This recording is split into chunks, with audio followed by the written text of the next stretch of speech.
Hi everybody, Jessie here from jessiebanks.com and welcome back to another Stamp Stash Saturday. So what we do on Stamp Stash Saturday is I pull a stamp set out of my stash that has never been used or barely used before. And today's stamp is from Besotted and it is called Playground Pals. There will be a link to pick it up in the description box below if you'd like to get your hands on this cute little set. I do believe it was from their January release, so it is a new stamp. I am going to do all of my coloring on Nina Solar White 80-pound cardstock, and I'm just mapping things out with my mask that I had previously cut. Now these images I'm stamping with Memento Desert Sand ink, but I am using second generation stamping. You will see later on in the stamping process here that I muck up and do have a full strength one, and you can see the drastic difference that you get when you do that one stamp off. Now it's a lot harder to see, especially for you guys. I can see it fairly well in person, but I do know it doesn't pick up the best on camera. So I'm just getting these all laid out how I want them here, and then we'll pull everything apart and you guys can see our coloring process. Grab your coffee and settle in. This is a 23-minute video. It's a long one. Most of the coloring is sped up to 6 times the original speed. This did take me over 2 hours to color, so it really was big. You can see in the center there where I didn't get the images second generation. I mustn't have pushed the whole tree down and then I forgot to do it with the balloon completely. So I'm going to start with this first little bear here in the middle. Pardon me. And I am coloring him using my E40 series of markers. I have slowed this section down until 3 times the speed, so you guys can get a little bit of a feel for how I'm doing the fur and how I'm getting those smooth transitions between my colors.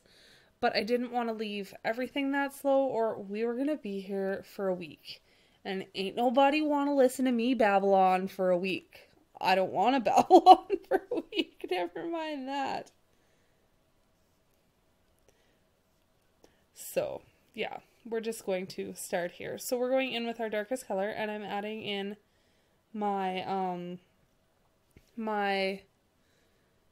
drop shadows. So anywhere that anything is behind, sorry about that, I was having a brain fart, I guess is the word.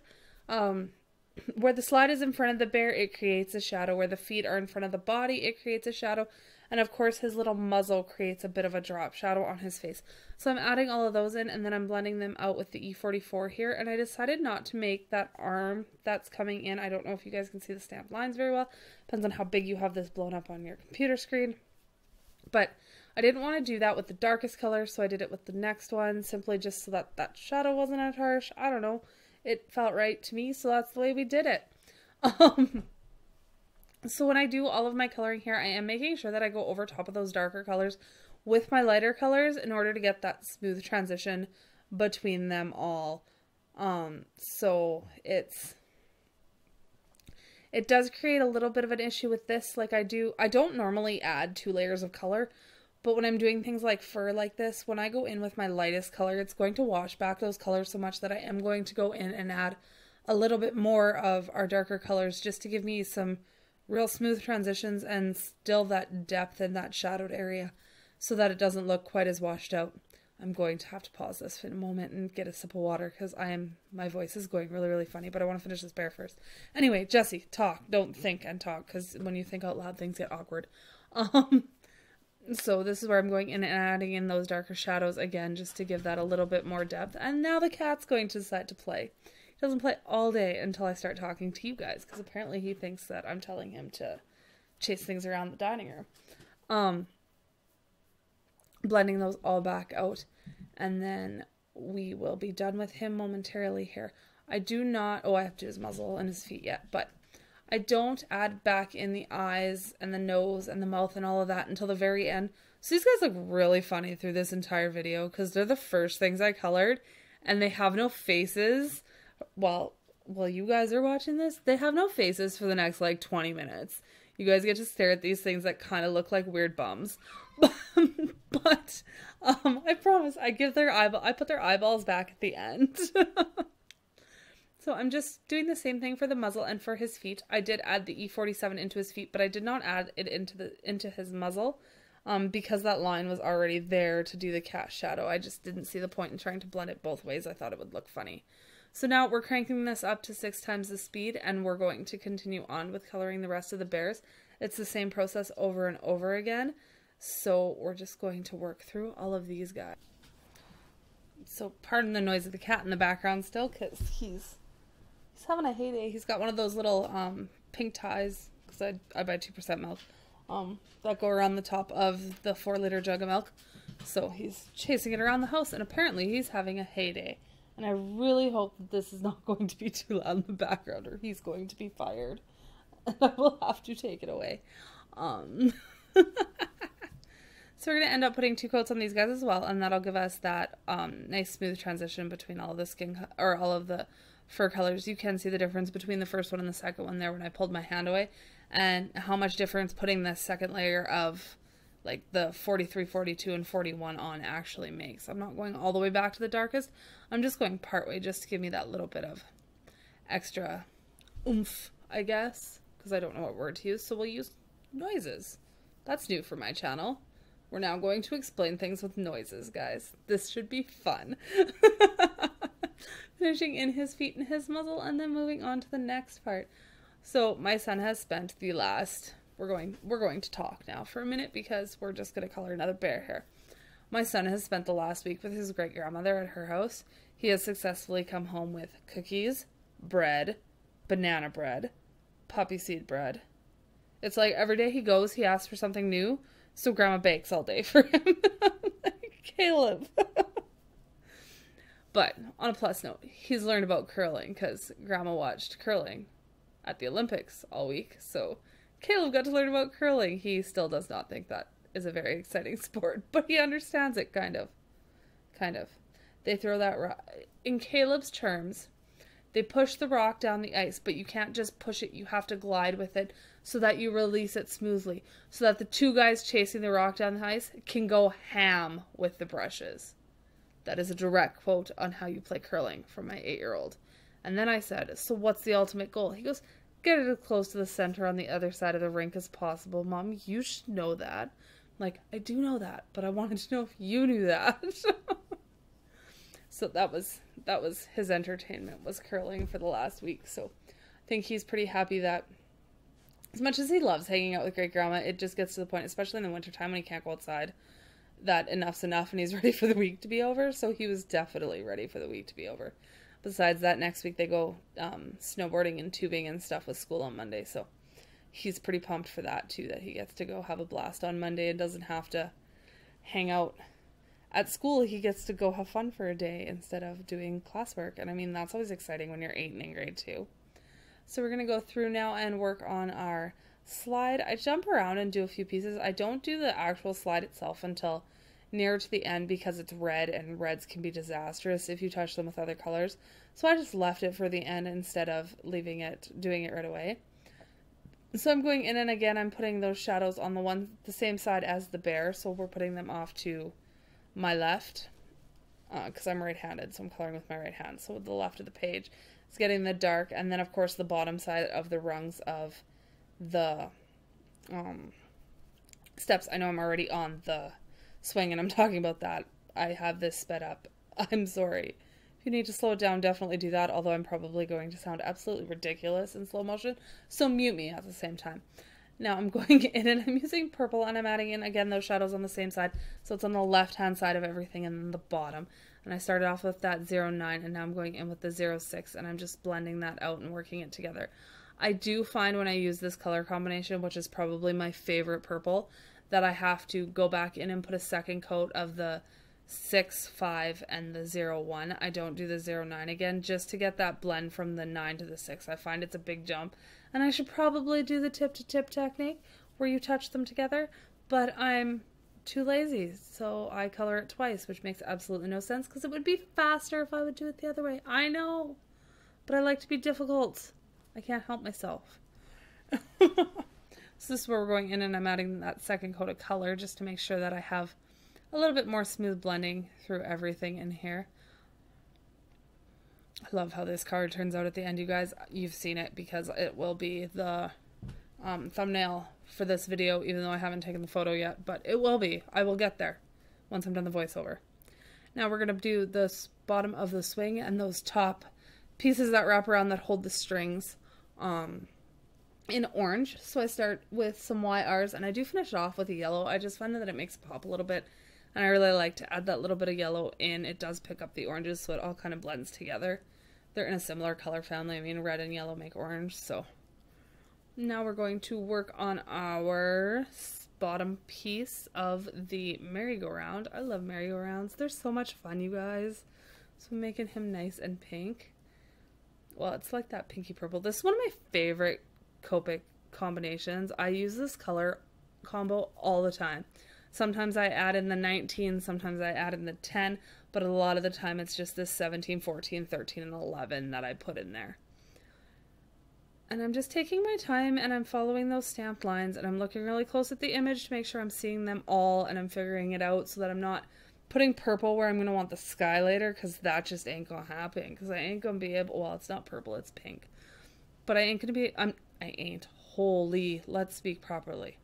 I am not going to be able to push that color far enough back to put that light wash of blue in the background when I finish off the entire scene at the end.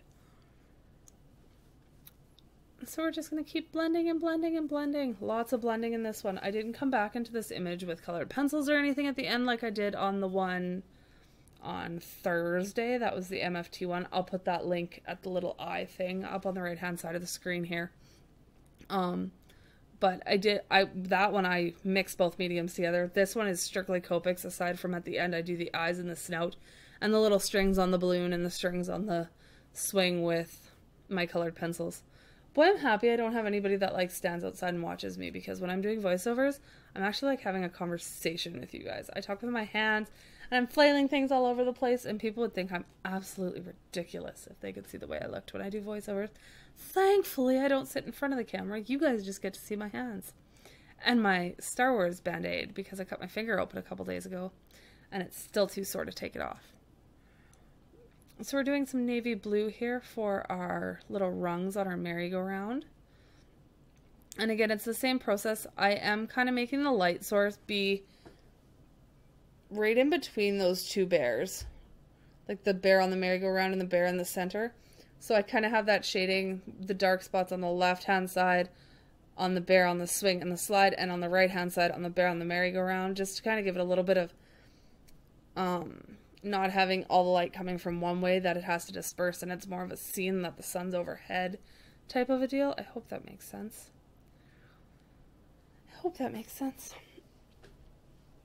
Now we're going to do these two pieces just with my, I use my ends. I've loved using my ends lately. They're my newest, so of course they're my most favorite grays, because that's the way things work around me.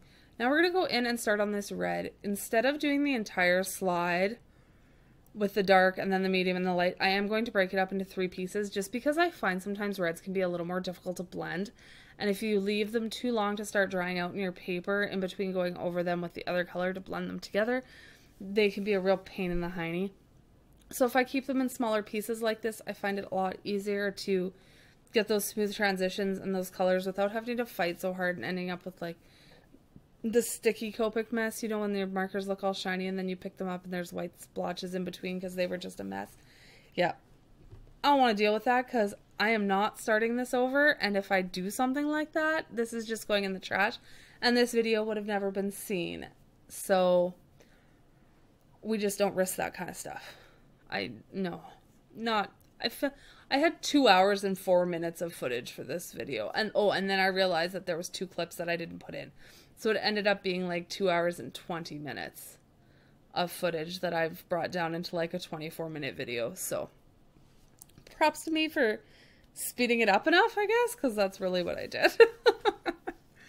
But now when I'm doing the slide, I am still doing that blending, like, because there's that shadow on the left-hand side. I'm still kind of blending left to right, but I am doing top to bottom as well, because there's that curve. So I wanted to pick that sun up kind of in the middle of the curve there, and then just that little bit at the bottom to give it some life. Now we're going to start to work on our trees. I'm just going to fill in those 2 center points here first, just to get them out of my way so I don't have to worry about it. And then I'm following, these are the artist drawn lines, so these lines come directly into, or directly with the stamp. I'm not adding them in on my own. I am cutting it off at the bottom of the balloon there. I will fill that in with lighter colors at the end, because balloons are transparent. So I wanted the balloon to be transparent so you can see through it. but the color won't be as dark there because it is being filtered out by the balloon, right? So I decided to take like a really whimsical approach to these trees, and I'm just creating like circles. Basically, I'm making like little circles all over the balloon, all over the tree. So it's almost like there's a bunch of balls on top of the tree, I guess. I think it looks really cute in the end. It's fun and whimsical. Goes along with the bears that are far from realistic. Like, I wasn't here trying to make some realistic tree or anything like that. And I think it turned out super cute, and I really love them. I will use this tree again.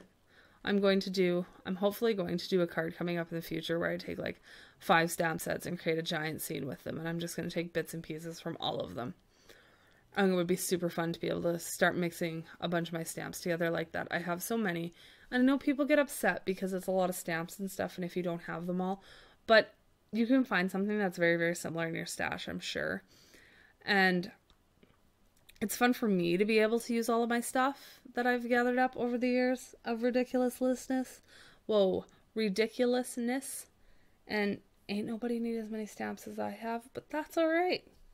Use them, have fun, get them inky, stain them, make them dirty. Everybody's so worried about clean stamps and when they get stained with black ink, and I'm like, at least then you know you've been using them. Like, I don't care if every stamp in the stamp set's a different color. At least I know I've been using them.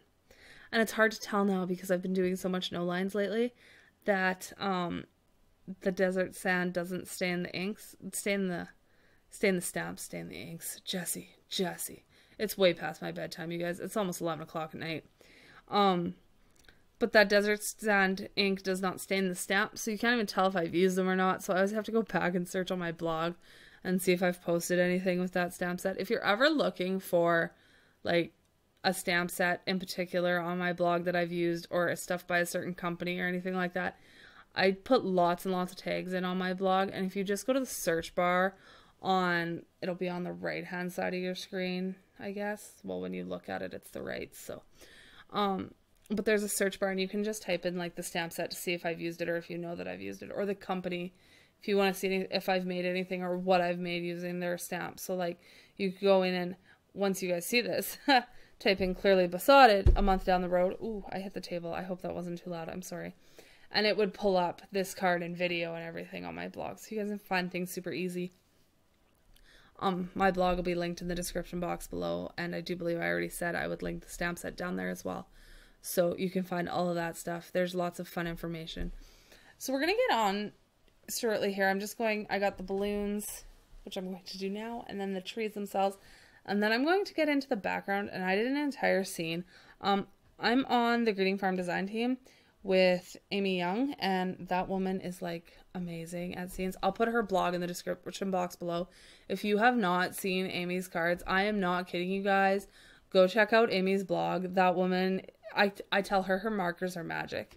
And she needs to come make mine magic too, because she colors so well. It's absolutely insane. But yeah, check out her blog. Let me know if you've checked out her blog and what you think of it, because I think it's phenomenal. So yeah, tell me that in the description box below if you guys go look at it, what your opinion is, because I think it's fantastic. But I've been telling her that her markers are magic, and I did a Greeting Farm card not too long ago. It's on my Instagram account, and it's like a Harry Potter one. So I did like the honor students, and I used the magic class stamps and put the little glasses on him so he looks like Harry Potter. And then I created just like a strip of a scene, and I put him standing on a stage, and I had like the curtain on the one side and then the background, and then like an old torn piece of paper stapled to the wall where I put the sentiment in that said believe in magic. And I did that because Amy's markers are magic, and I tried to make a scene, so I was like, ooh, look, I believe in your magic, but I still can't do it. So we tried again on this one, and I'm really, really happy with the way the background on this card comes out, you guys. It's absolutely amazing. So you can see there that I mapped in the lines for where I'm going to put the grounding in. I know I lose some footage here and it's going to jump ahead, and I'm sorry, I did not realize the SD card was full, and when I looked up I was like, oh my, and I thought I missed all of doing the ground, but I didn't. So good, I had the mapping and stuff, and I'm really happy. So I'm just taking a bunch of different greens. Some of them I'm showing you the cap, some of them I'm not. Honestly, I'm not, because I'm just twisting the paper back and forth and around, and I'm slowly starting to get these greens to blend together, and I want them really, really yellowy and rich. and dropping in drop shadows because of where that light is. So the slide casts the shadow one way, and the bear and the merry-go-round casts the shadow the other way. Oh, so I'm trying to keep all that organized so that it's kind of semi-right. I'm really not worried if it's perfect because it ain't gonna be perfect. I hate that word. Why am I using that word? I really dislike that word. Because it is not going to be perfect, but it is going to look great when it's done. And when I finish this ground here right away, I use this, I think I have a couple more colors to put on here. When I finish this ground, I think it's bad. And I'm like almost ready to retire this card to the recycle bin. And I'm like, no, Amy said you keep going until you're done because it doesn't come together until the very last minute. So I'm like, all right, girl, I'm going to trust you. Like, I'm going to take your word for it. And you better have my back in this one because you told me it would work. So we're just going to put the sky in now. So I'm going to go in with my N0 marker here. And I like that it shows up enough that you guys can see it. I really wasn't sure how that was going to turn out on camera. See? Look, I'm making it through a whole card, and I've talked almost like 95% about the card today. Hero Cookie for me, we're doing really well. So I'm going in with my B01, which is my darkest blue for my sky, and I'm just putting in a little bit of color around the images and underneath the clouds specifically. So I'm not trying to do the sky with it or anything like that. I just want to add in a few darker spots in both the top corners. And then we're going to come in here with our B00, and I start doing this, and then I realize that I want to do it a different way. So I go and do all of this stuff, and I turn the paper like I have it now, so it's vertically. So I can do a lot more horizontal lines without having to go back and forth with my hand. I can go up and down, which I just find that motion a lot easier. And then I'm going to start pulling in all of my markers. So I end up having my B00, my B0, and my colorless blender marker open at the same time. And I'm working in sections, and I'm just flicking color. There's really no rhyme or reason. I don't want to color over the clouds too much, but other than that, I'm really not too worried about it. But I liked working in sections like this because none of the ink dried. I'm not putting a lot of ink on the paper. These are really quick strokes. I know I'm off screen, I'm sorry. These are really quick strokes across the card panel here. And in order to get them to blend really nice, I want them to be the prior color to be wet before I put the new color on. So I didn't want to do the whole background at once. I wanted to do it like this in pieces so that you guys could see how it was going on. And that's done. And then we're going to add just a little bit of shading to our clouds off screen, of course, because apparently I didn't remember that I needed to turn the paper back facing the other way because, you know, I like to be difficult, make you guys wonder and not be able to see what I'm doing. So just a little bit of shading in those clouds. Now I'm coming in with my colored pencil and I'm adding those strings. And then I'm looking back at the stamp while I'm adding in their faces if I couldn't see everything, just to make sure I kind of get them cute. This little guy ends up a little cross-eyed. His eyes are a little close together, but he's still absolutely adorable. Our other guy, I do forget to put the strings on the swing, but I do add them in after, and they will be on the finished card. Here I'm zooming in close to show you guys a little bit better of this. So I hope you guys liked this card. I know the coloring was fast. Like I said, you guys can slow it down in YouTube itself if you need to, or speed it up if I'm too slow, because this is a long video. And I hope to see you guys in the next one. If you aren't subscribed, I'd love for you to subscribe and leave me a comment. Like the video if you guys enjoy these types of videos, so I know what to bring you guys for content, and I'll see you